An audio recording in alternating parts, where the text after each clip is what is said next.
All right, good evening, everybody. Um, Introduction to the topic about Kishuf. This was developed when I used to give the oneg for the high school, where he was in the oneg. So over the years, I used to give Parsha, but the boys in there are not interested in Parsha. These conversations kept on coming up. So over the years, trying to answer some of the questions, this was built up. So it's an honor to share with you. Otherwise, it's just collecting bugs in my computer. So we're doing good. Okay, what I'd like to cover is the Kishuf we're talking about. Is it real? Is it not? What does it work? What does it not work on? The difference between Kishuf and Maaseh Shedim, demons. And then, time permitting, we can speak about Sefer Yetzirah and the Golem. Practical Kishuf nowadays is not such a common thing, even though there are some minhagim based on it. We'll see if we get around to mentioning. Okay, so let's start with what are we talking about? What's the Kishuf that we're talking about? So, for example, the Gemara says, so the sources I'm going to skip, but if you're interested, Ariel has a copy of the outline with all the sources, just for the purpose of flow. And so the Gemara says an Arab was in the marketplace doing some tricks. A chavrusa comes late, and the rabbi asks him, "How come you came late today?" He says, "Well, you see, on the way back from the marketplace, this Arab, right, cut a camel and rang a bell, and it came alive." He says, "Unbelievable." So the rabbi says, "It's nothing. It's Kishuf." He took him back. He said some things, and then he saw that it was all it was all a trick. Another one is the donkey. Somebody went to Egypt and bought a donkey, and he's riding the donkey. He comes to a water stream. The donkey bends to drink it, disappeared. It's a board. So it was a board that he rode on that looked like a donkey all the way to the stream. I'm going to learn later on that natural water under Kishuf. He carried it back, and the Gemara says he complained to them, "You gave me a board instead of a donkey." So he said, "Don't you know in Egypt we pour natural water on everything we buy because it could be Kishuf?" Right? So it says Yanai went to a hotel, and he asked for some water to drink. The waiters brought him water, and she was mumbling something. We're going to see that a lot of Kishuf has to do with lechashim, if you want to call it spells or whispers, right? And she poured him some. So when she turned around, he poured some on the floor, and they turned into scorpions. She said, "This is not good water." So he put his water, and he pretended to drink that, and he gave her back from her water, and she turned into a donkey. And he was riding her in the middle of the street, and one of her co-friends says, "Hey, donkey lady," right? And she undid the spell, and he's riding a lady. Right, all of a sudden, imagine you're riding a lady that turned into a donkey, and it turns back. So that's like a real illusion that's alive. Rav Chizda and Rabbi were going on a boat, and a witch wanted to come, and they refused to take her because they didn't know, all her dealings could cause them problems. So she said a lachash, a spell, and the boat couldn't move. So they undid it. Either there's a machloket over there, either with kedusha, with Hashem's name, or with undoing Kishuf, which according to some is permitted, and it undid it. So a lot of the things were said with lachash, spells. This is en medrash v'lo chiddush. There's no learning without chiddush. I always thought, why do you have to whisper it? Because we'll see the way it works is if you know the angel in charge, and you're commanding it, so if you say it loud and you're saying and talking to it, so they can undo it. So I think that's why they whisper it, but I'm not 100%. Why are they called Kishuf? Well, we call witchcraft. So the Gemara says, because makhishim pamalya shalmala. They interfere with the angels above. What does that mean? Now, the Rebbe Sham, the way the Ramban describes it, is the Rebbe Sham created nature. Now, on top of nature, you have the malachim in charge of nature, and on top of that, you have the malachim and the Rebbe Sham in charge of them. So an angel says, "Tree, grow." Comes along a mechashev, I'll call it Mechashiv because I don't know what the English version of it is. And he interferes and says, no, don't make the tree grows, and it dies. So they interfere with God's forces of angel. Now, with that, right, how do they know what to do, what to interfere? So the Ramban says, and how can they argue with God? God is saying do it, and because he says that what it is, God created in nature that the angels should be able to control the nature, but he put a clause that if a tzaddik or the Rebbe Shem decides to make a miracle, he doesn't want to go to beginning of creation and undo everything. So he made a clause that this is the way it works. You can interfere with it.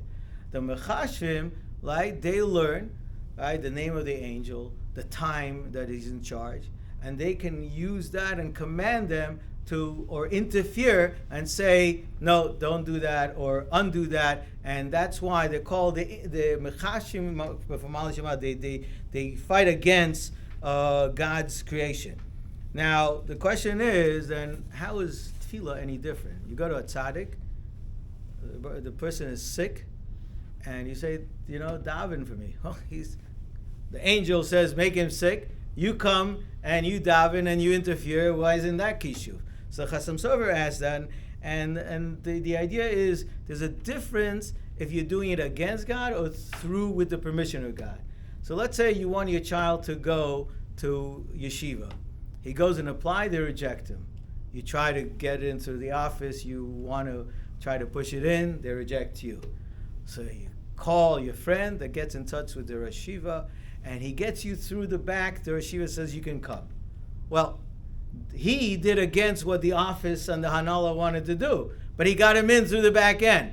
So that's the same way tefillah is, right? There's angels and there is the nature, right? But all the nations are under that. We are above the mazalos. Well, and mazalos, there's no sort of, we'll call it nature or constellation. The Rebbe Shem is taking care of us. So we still have to go within nature. But if we have the right conditions, right, tshuva, tzedakah, tefillah, or tzidkas, so we can dive straight to God and say, God, help us out over here, and it could supersede the angels. So that's why it's not Kishuf. And that's how also some people are saying, en mazal Yisrael, means we are within the mazal, which is sort of the constellation, the force of nature, but it's not binding us because we can supersede it.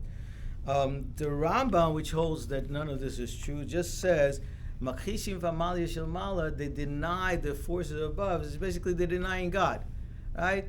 Moshe Rabbeinu did miracles. Miracles. We can do it also, and they do it. So what it does is it weakens God's Mesorah of the Nevi'im and the miracles and Asara Makos. I said, well, he was a big magician and he did it. We can also do. People pretend to fly and they make things disappear, and so it's not such a big thing. Where there's a big difference between the miracle, a nes, and just a magic trick. So according to the Rambam, it weakens the emunah, and plus it can lead to avodah zarah, and that's for sure weakens the Rabban Shem, because he can come and say, the moon appeared to me last night. And it came to me and said, you should serve me. How? Like this, A, B, C. And so they're going to ask, well, do you have any signs that it spoke to you? Or he says, yes, I'm going to make the moon. He told me, if you don't believe me, I'm going to make the moon dark. And it will be an eclipse, right? So people say, wow, he must be real. So they'll follow him to serve the idol worship. So that is the way the Rambam learns. And this leads to the next part. Is Kishuf in Chazal real or not? So the examples I gave you, and most Rishonim, and the Ramban is at the head of them, hold that everything is real. It's like a real illusion that works, not just tricks. The Rambam, however, and the Ibn Ezra hold that it's all tricks, right? Now, the problem is most people learn the Gemara as they learn it simple. What do you do with the Rambam? So the Rambam, a lot of times you have to look at the Meiri or others, and they have a way of learning it. It's not the way we're used to learning it. So, for example, I'll use it with mazikim, even though it has nothing, like, if you leave food underneath your bed, there's a problem with mazikim, so you shouldn't drink it in the morning because ruach ra comes on it. The Rambam says mazikim is that we're afraid something will fall in, and you'll drink it and you might choke, or you'll eat it and might choke. So mazikim he's learning is harm. Ruach ra, like bad spirit, right? You're allowed to blow out the candles on Shabbos because of ruach ra. So the Rambam learns ruach ra means just very bad depression. Like it's bad spirited, and so on and so forth. So the Rambam, you have to see how they learn it, but the standard is the Ramban. Now, there is a malach. How do they know which malach and how to interfere? So there's a medrash that says the Nephilim, which are the malachim, according to some that learned that fell and dropped on earth. What happened? They came and said, Baruch Hashem, these people, look how terrible the human race is. God says, you can do better? He says, yes, try us. So fine. You two go down. They became worse. They used to go up and down, up and down. They knew what's going in heaven. They knew what's going down. They became powerful and they took advantage of everybody, right? According to some, so one shot is when they they got married and had a wife and children, they made their children the giants because they knew how to manipulate the DNA, so they made them giants. According to that's how the giants came. But Stam is until God says that you are worse than them, I'm making you stay down there. And they said fine, so they were stuck down there. So they made the Kishuf school, not Hogsworth, the Kishuf school, right? And that was that they had people come and they taught them, we were angels, we know what's going up, this and this is what they do up there. You do this, you can get interfered. So Bilam was one of the big Talmidim, and Lavan, and that's the Medrash says how they learn. Most people learn like the Ramban, but you'll see some do learn like the Rambam. What can you do Kishuf on? Basically everything.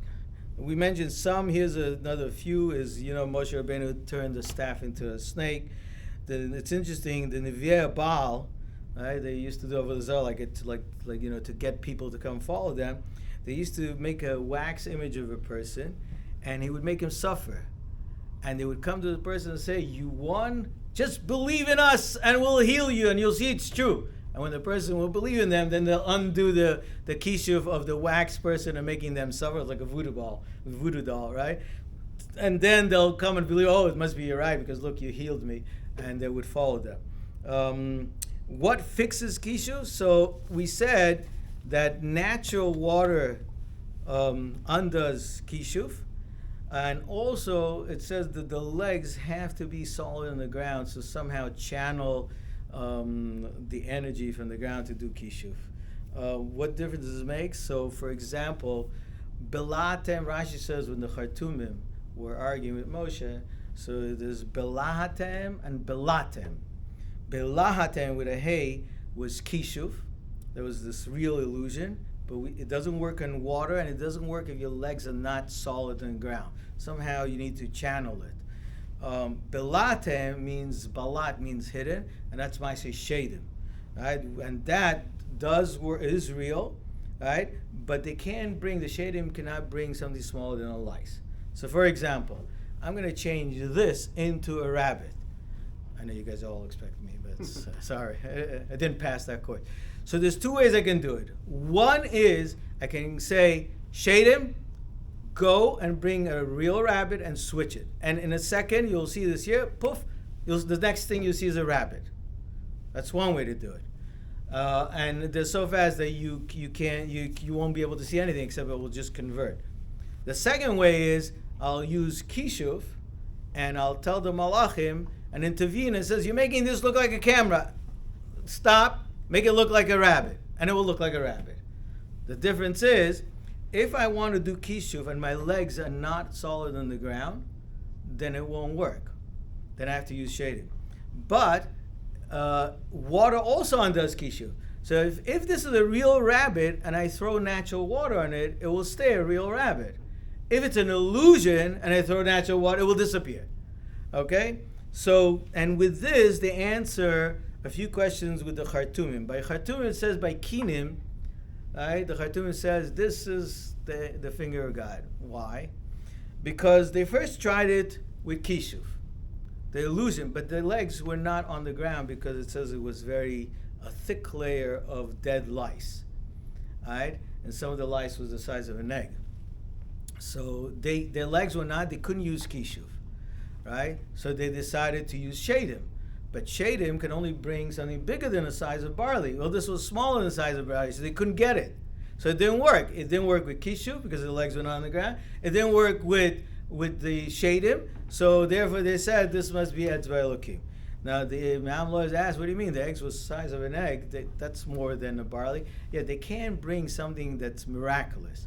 In other words, if you bring the lice and it grows the size of an egg miraculously, that they can't do. They can just bring something that's out there and they can bring it here. So if there's a big egg, they can bring it. But if to bring a lice, which they can bring, that will turn into a big egg, that they can't do. With this, they also answer, Moshe Rabbeinu threw his staff on the floor and it ate the other staffs. Well, wouldn't it have been better that the stick would eat the snake? This is an inanimate, a wood, fighting against a snake, and you think the snake would win, and who won? The stick. No, because you know what will happen? If I bring this snake, right, and it's an illusion, so they were afraid that Moshe Rabbeinu will pour water on it. So what did they do? They used Shadim, go bring a real snake. Take my stick, hide it, go bring a real snake. So now, if Moshe Rabbeinu's stick would eat the snake, so say, it didn't go away. Look, well, our sticks are still there. And they would tell the Shadim to bring the stick. Now, but if Moshe Rabbeinu's stick ate that stick, now they can't bring their sticks because it's no longer existent. Where are they going to get? Each one had, like Rabbi says, makes fun, is they had their silver top with their name and the design, alligator, a donkey, whatever, right? So, and that's gone with all the jewelry. The Shadim can't bring another one, right? So that's why I waited till their sticks were there, and then they brought it, as opposed to when it was a snake. So with that, you learn some psukim. Why did Rabbi Shem create Kishuf? So the Emerson Yaakov says for choice, Bechira. You're always going to have a choice. No matter what, God has to make a balance of choices. And the truth is, because greatness of Kedusha is not so high, so also Kishuf in general, there's not so much practical Kishuf issues because the whole Kishuf is also low. And they're no longer there. If somebody does all these miraculous things, it's probably a magic trick.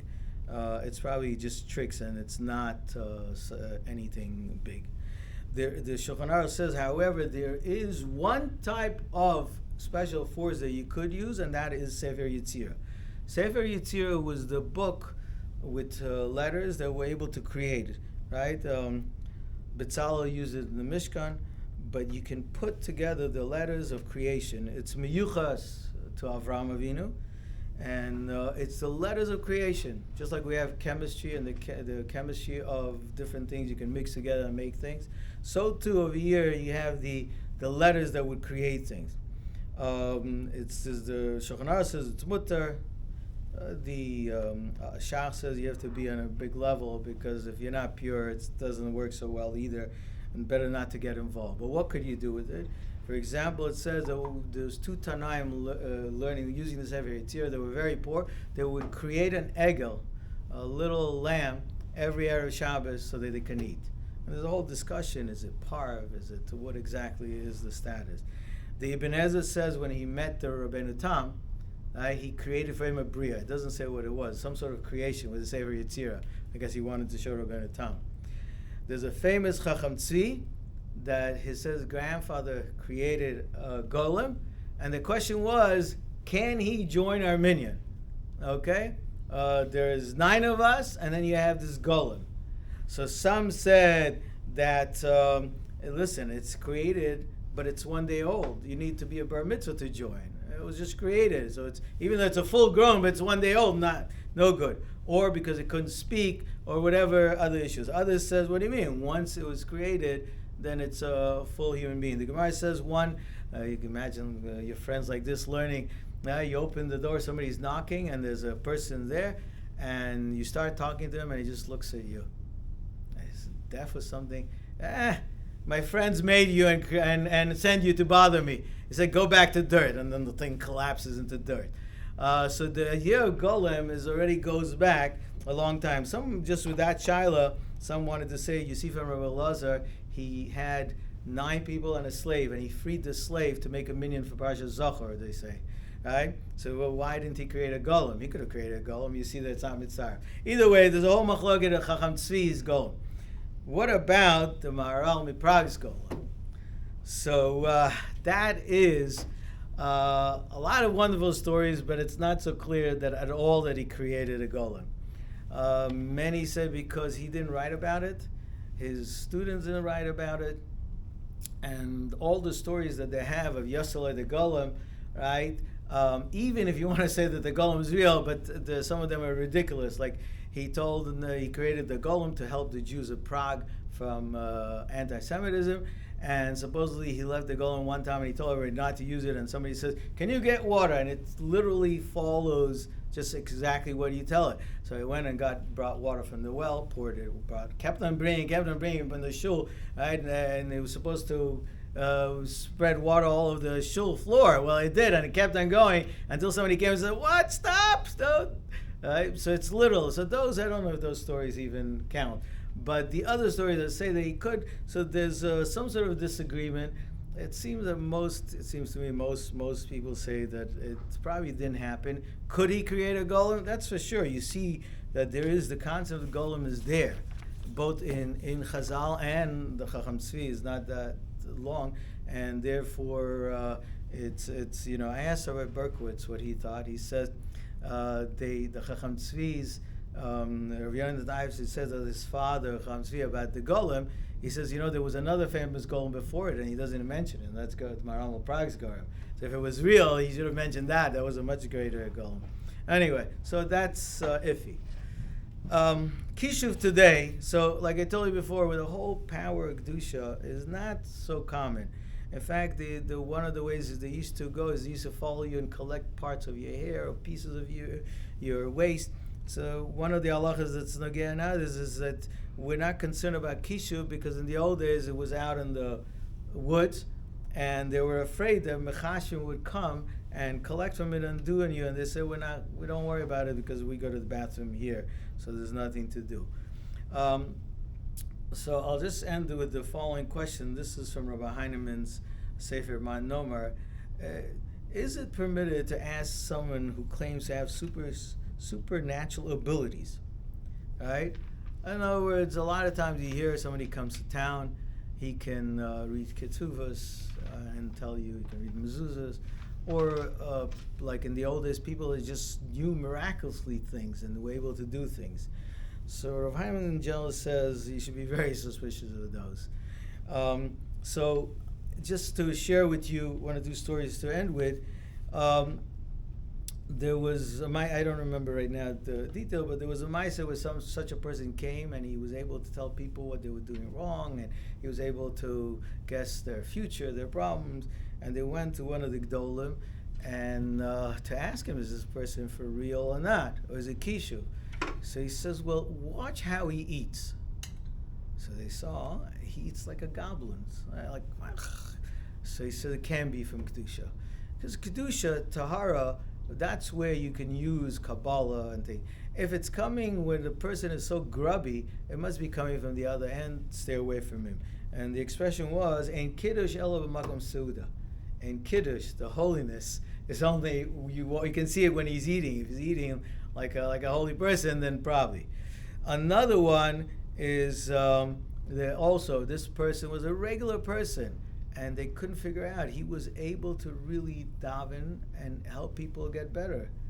So they asked one of the Rabbanim, so he says, well, let me look into it.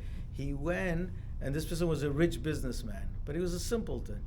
So he went and watched him. He saw it not like he's a big Talmud Chacham. So it can be coming from Kedusha. But yes, he didn't see that he was a gobbler or anything bad. He saw he was a simple person. So and he was watching him for a week and he couldn't figure it out. So he finally went and introduced himself and he told me, what's your secret? He said, I don't know, secrets or not secrets. So I said, well, what do you do when people ask you? He says, I really, really daven for them. He says, and it was all basic because when I became very poor, right, and I had to leave my home and my kids and everything and go and beg and this and that, I turned to Rabbi Shem and said, Rabbi Shem, you are the one that takes care of everybody. Why do I have to go out of town to get you to help me? Why can't I be here and daven? And if you help me, I promise that I'll daven and help other people. And that's what he did. So he says when people come to him, right, he really, really feels their sorrow and he really, really davens for them. And that's how he does it. So then the Rav said that's a different story. And as just Rav Yaakov Hillel, in the shir ones I heard him speak about Kabbalah, he says, don't go to these fake Mekubalim. As most of them, he said, go to a big tzaddik and let him daven for you. That's more powerful. And he's the one that says, if one of these people comes that claims that they have powers and even Mekubalim, he says, a big Mekubal, now we're talking about pure forces, not black magic, right? Even then, you should be wary. But he says the test will be, a real Mekubal knows Shas and Poskim, and he's a big Talmid Chacham, and the Rabbanim know him. One that nobody knows, so how did he become famous? Maybe he learned a couple of tricks, he learned a little bit of the Kabbalah Svarim, he goes and speaks to people that don't know anything about it, and they say, ooh, wow, right? And they follow it. So if the Rabbanim don't know of the person, and only coming from the plain people, you should be suspicious. The second thing is if he comes and wants to speak in his shul, he says, don't let him speak about Kabbalah. Let him give a shiur on whatever you're learning, the Daf Yomi, the Halacha, and see if he's a real big Talmid Chacham. And then you can gauge. So a lot of times you have to be wary of those things. The other place where it's a little bit nogea nowadays, where this applies, is Rabbi Belsky in alternative medicines. Some of the alternative medicines, meaning that it's not a medicine that's based on natural science, where there's A and B, and you put medicine, it will affect B and heal. And they do things that have really no connections, such as, let's say, taking something that was diluted and diluted and diluted and saying that works better the more you dilute it, and it's stronger energy somehow and it affects it. If there's no logical sense to it, so he says that some of them is just they're taking your money and they're lying to you. Some of them is based on Kishuf. So like he says, like Rabbi Heinemann says, if the person is mumbling something when you're doing it, then that's a red flag. Like we said, Kishuf is with lachash, with whispers. And like I said, I think the reason it's whispers is because what are they going to say? Malach A, don't. So the person says, well, Malach A, don't listen to her. So he knows which Malach and what time, right? So I think that's why they whisper. But either way, if they're mumbling and doing things with their hand, which is not normal, so that's a red flag. You should be aware, and then it's time to ask. So basically, in summary, the Kishuf, now there are other Kishuf. There's Kishuf of sticks and Kishuf of times and Kishuf, right? But this is the general idea. They're called Kishuf. They're all under the same broad band of Kishuf, right? But this is the basic idea of all of them. Each one might have a different method. This one says Allah has to get the animals to do the thing. This one says Allah has to guess the future. Or this one is to speak to the dead, but it's all the same idea. And we say why they call Mechashim, because they interfere between God and His Malachim and earth. And it pretty much works in everything. It's like a real moving illusion. The kosher version is Sefer Yetzirah, and we spoke about a few of the applications. The last thing is magic tricks. I guess you'll ask your local rabbi, because according to like we saw, the Rambam holds that there is no Kishuf. So basically everything is a trick. If everything is a trick, the magic trick is also a problem. Shulchan Aruch in the Achizas Enayim, magic tricks is asur. There are some, Rabbi Heinemann and others say that in certain cases it is permitted, like it's if a person parnasa, because there's another way of learning the whole Gemara over there with Kishuf and magic tricks. So a person will ask his Shiloh when it's applicable. I can take questions now. Yeah. You said that Bilam learned his Kishuf from the Nefela. You feel it. how does the timeline work? You mean how did Bilam get to them? That's what the timeline. Medrash says. Maybe he was close around that time, or they lived a long time. They lived through the Mabul? Could be. Well, we know that. The Og lived through the Mabul. Right. So Not- maybe not they. his Good point. I know the Medrash says that. I can, if you want to look it up. If you come to me after, I'll tell you the Or exact. just say Og kept the tradition alive, like his parents. Could If you say be. Og is You the mean maybe child- he's of? Could be. That's a good point. Maybe I know Rabbi Weinberg holds that sometimes when it says this person did it, and it's years past, either you can learn they lived that long, which he didn't like so much. Rabbi Weinberg says probably is his tradition that continued, like you're saying. Maybe it's the child and they continued. How was the lady able to hold the boat in the water? If the With water a stopped? spell.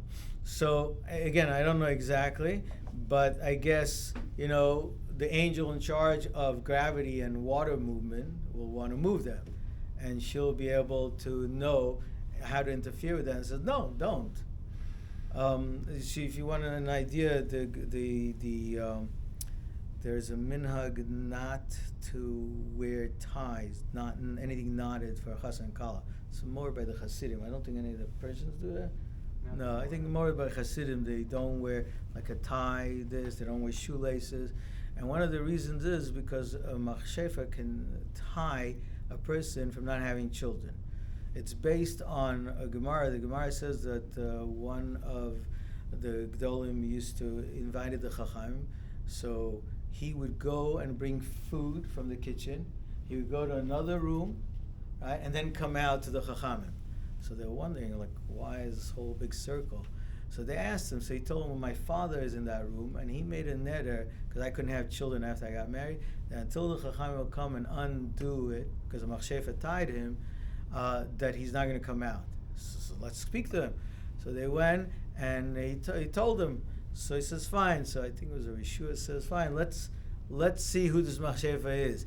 It says that he put some seeds together, mixed it with water, made it like a mush, and made the design of, I guess, Machshefa, and he pulled it out and started screaming, let me go, let me go. He said, not until, did you tie him? She said, yes. So he said, well, until you untie him. He said, I can. I threw it into the ocean.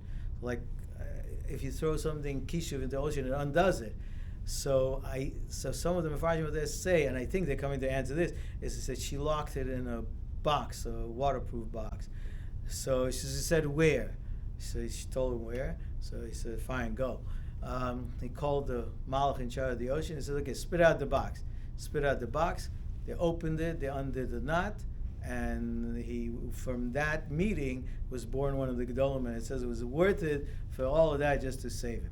So that's the way it works. Like, so if you're going back to the boat, let's say the angel would say, okay, it's time to row away, right? But she would say, no, don't row away, right? And then it won't go. So then it'll be stuck. And then they would undo it by either using Hashem's name, and like we said before, using the letters that Hashem allows them to use to undo it, or undoing the Kishuf itself by talking to the angel himself and making it go back. Again, this is a conjecture, but something along those lines.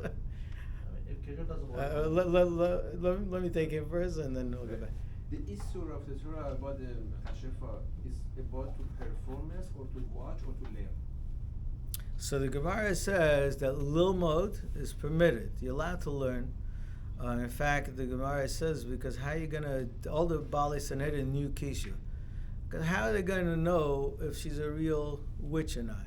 They're going to tie the thumbs and the legs and throw them in the water, and if she floats, then she's a witch because she's floating, or if she dies or if she sinks, she's a witch. If she floats, she's not a. Like, how are they going to decide? They need to know what Kishuf is, right?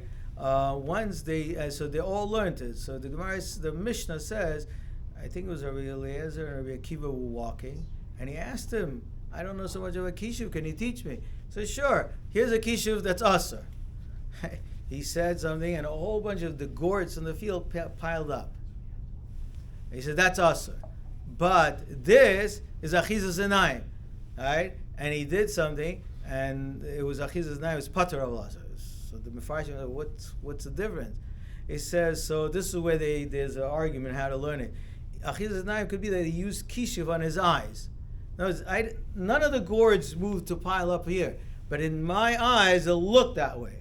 So that was a Kishuf that's Pater Avlasa because I didn't do a Maaseh. And then permitted is where Sefer Yetzirah, the Mishnah, he says. So they learned, and they need to know how to do it, because otherwise how are they going to don them? And once they don them, it says, Machsheva lo techaya. What does it mean, lo techaya? Because there's a Ma'aser with Reish Lakish and the 80 witches. They were causing a lot of problems, and he decided, it's time to get rid of them. So he took his base measures of 80 Talmidim, and it was pouring day. And I think the reason he chose a rainy day, because when he came, he knew where the cave was. He told the 80 Bachrim, he says, listen, we're going to go in there. All right, you need to be dry. So he made them take these big, like umbrella clay jars to cover them so they won't get wet. And inside they put their jackets, and outside they wore their coat. When we get outside of the cave, all right, you switch to the dry clothing. When I whistle, you all come in. The second whistle, whoever you mingle around when you're in front of Machsheva, you're going to pick her up. So he comes to the cave, right?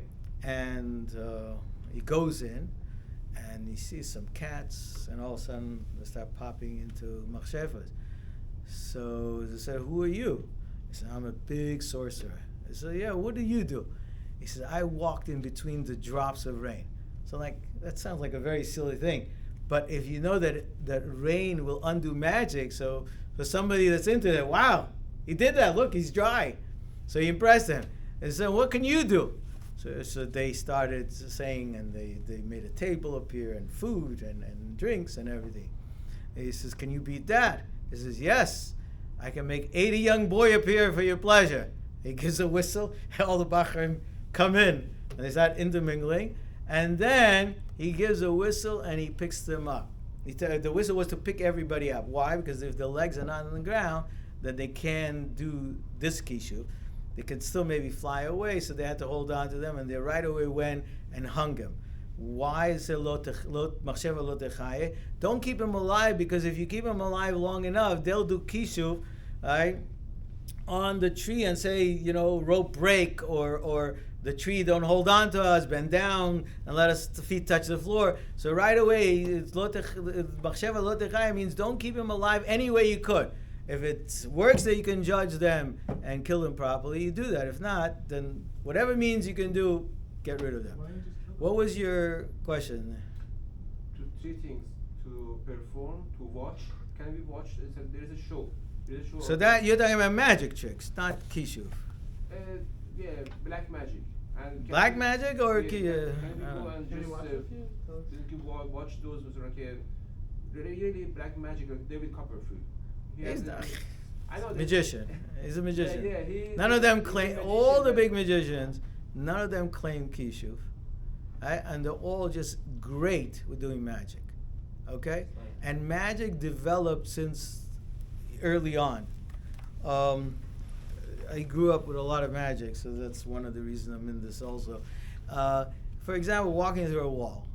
So they used to have, that's what you did. They used to have like a wall, right? They would build the wall on stage, right? And then they would put a curtain around. The magician would go one end, come out from the other end. Right? But the curtain is around, so he can't come from the ends. It's to go under somehow.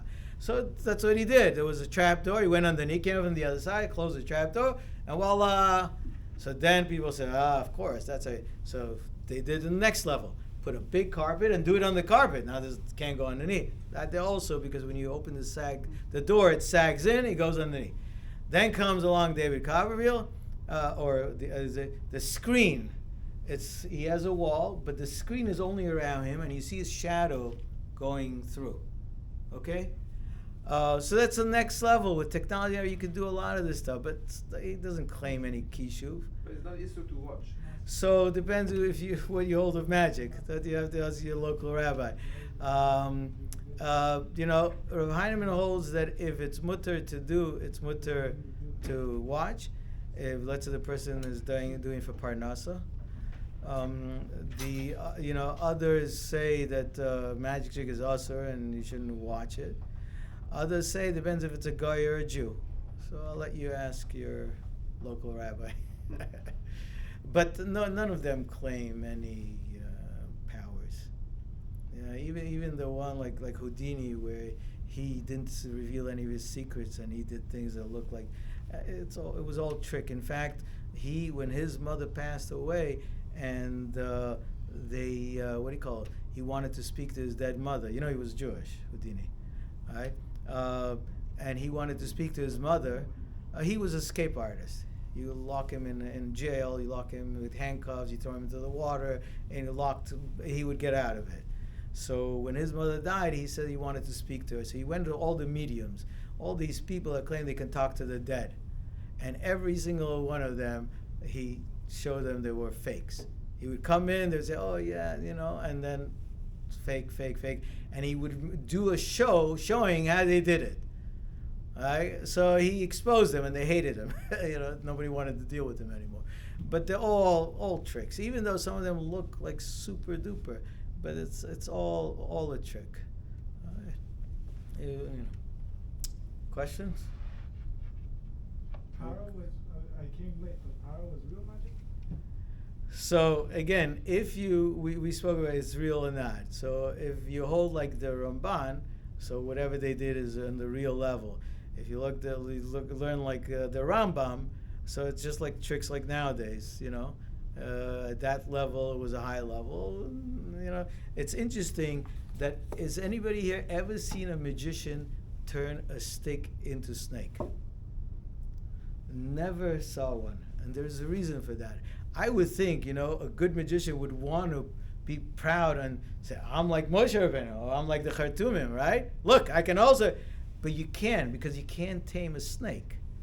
It's not so easy to tame a snake to do what you want.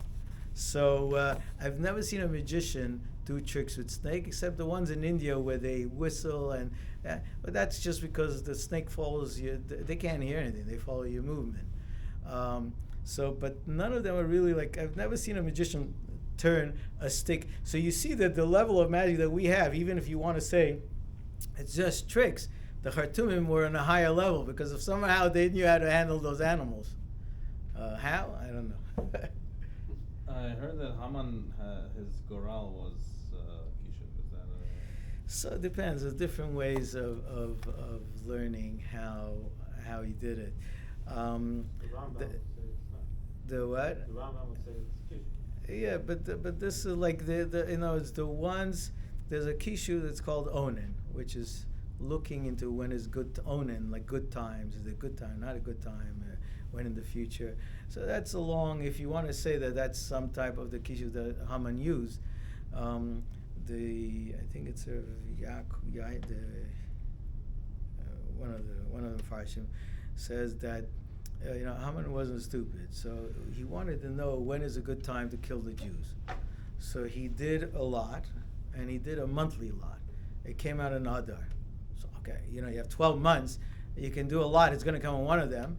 So then he did a daily lot, and it came out 320 something days. In other words, if you count it there, and it ended up coming in the middle of Adar. So he said that, look, it's a good sign for me because the monthly lot and the daily lot fail on the same month. So that's an indication that this is a good thing for me, with whatever forces or luck you want to say. On the other hand, he wanted to see, is it bad for the Jews? So he found out, all the other months have holidays. This one, right, what's his name? Moshe Rabbeinu died. Oh, perfect. So I don't know, what do you want to call that? Kishuf, luck, guess, But that's one way. There could be other people learn another way, and he did use, because there is such a Kishuf, it's called Onan. When we say Amalek is they had to kill all the animals and stuff because they can turn into animals. So right. So that's by Shaul, right? He didn't kill all the animals, so the Mechashvim turned into animals, and when the king was put into prison, they went and changed back, and they took the maidservant and convinced her to have a relationship with Agag, and from that relationship, they ran away with her. Is where Haman came from. So that was that's one kishuf. Right? Again, if you don't learn like the Rambam, so you have to figure out a little bit more of how that what the medrash means with that is literal, not literal, something. Okay. Thank you so Okay. much. Thank you very much.